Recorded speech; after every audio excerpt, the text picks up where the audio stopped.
আপনি যদি social media ব্যবহার করে থাকেন, তাহলে এই ব্যক্তির ছবি নিশ্চয়ই কোথাও না কোথাও দেখেছেন। একটা মজার হাসি, খাড়া গোঁফ আর অদ্ভুত সব কমেন্টস। এই ছবি এখন ইন্টারনেটে সবার কাছেই পরিচিত। ছবিটা আমাদের কাছে পরিচিত হলেও কিন্তু আমরা জানি না কে এই ব্যক্তি। তিনি কোথায় থাকেন, কি করেন, আর কেনই বা তিনি এতটা পপুলার। আজকের এই ভিডিওতে আমরা জানবো এই রহস্যময় ব্যক্তির আসল পরিচয় সম্বন্ধে। তাহলে চলুন শুরু করি। রহস্যে ঘেরা এই ব্যক্তিকে আমরা জেভিয়ার নামে চিনি।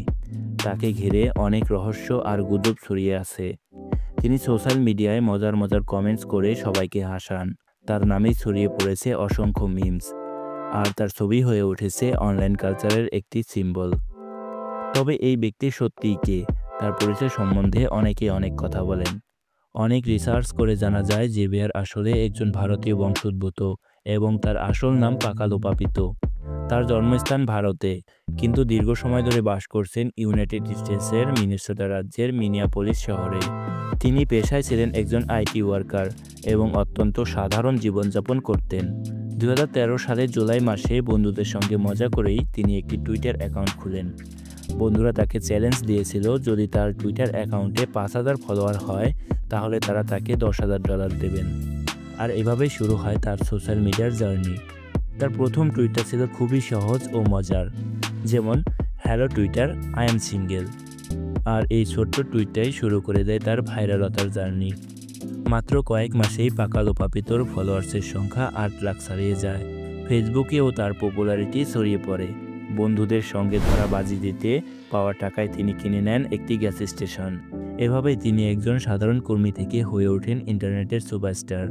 কোনো অজানা কারণে একসময় টুইটার ও ফেসবুক থেকে তার মেইন অ্যাকাউন্ট দুটো সাসপেন্ড হয়ে যায়, কিন্তু ততদিনে তার মজার টুইটস আর কমেন্টস ছড়িয়ে পড়েছিল হাজারো পেজেসে এবং হাজারো মিমসে। তিনি নিজে অনুপস্থিত থাকলেও তার তৈরি করা ক্যারেক্টার রয়ে গিয়েছে। তার মেইন অ্যাকাউন্ট বন্ধ হয়ে যাওয়ার পর জেভিয়ার নামে তৈরি হতে থাকে অসংখ্য fake accounts. Facebook, Twitter, Instagram সবখানে তার ছবি ব্যবহার করে অনেকেই নিজের মতো করে চালিয়ে যাচ্ছে তাদের পেজ বা প্রোফাইল। কিছু অ্যাকাউন্টস এন্টারটেইনমেন্টের জন্য, আবার কিছু শুধু ভিউজ বাড়ানোর উদ্দেশ্যে এই ফেক অ্যাকাউন্টগুলো তৈরি করছে। তবে এইগুলোর পেছনে আসল জেভিয়ার আছেন কিনা তা এখনও মিস্ট্রি। জেভিয়ার কিংবা পাকালো পাপিতো, নাম যেমনই হোক, এই মানুষটি ইন্টারনেট দুনিয়ায় এক অনন্য ইতিহাস গড়েছেন। তার প্রতিটি টুইট, প্রতিটি হাস্যরস মেশানো কমেন্ট আজও আমাদের মনে হাসি ফোটায়। তিনি প্রমাণ করেছেন মজার কথার মধ্যেও ছড়িয়ে থাকতে পারে পপুলারিটি। আপনি কি জেভিয়ার সম্পর্কে আগে কোথাও শুনেছেন, নাকি এই ভিডিওতেই প্রথম শুনলেন? সেটা কমেন্ট বক্সে অবশ্যই জানাবেন। আর ভিডিওটা ভালো লাগলে চ্যানেলটি সাবস্ক্রাইব করতে ভুলবেন না।